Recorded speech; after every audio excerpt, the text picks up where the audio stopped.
let's talk about conflict.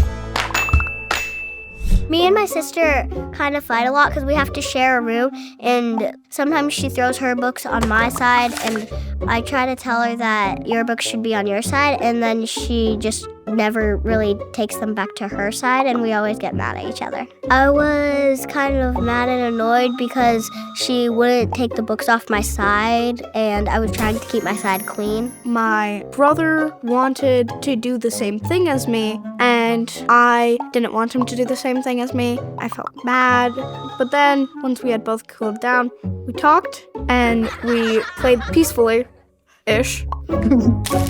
Have you ever argued about whose turn it is? That's a conflict. Conflict can feel frustrating. Share your feelings calmly with an I feel statement. Pick a solution that you both agree on.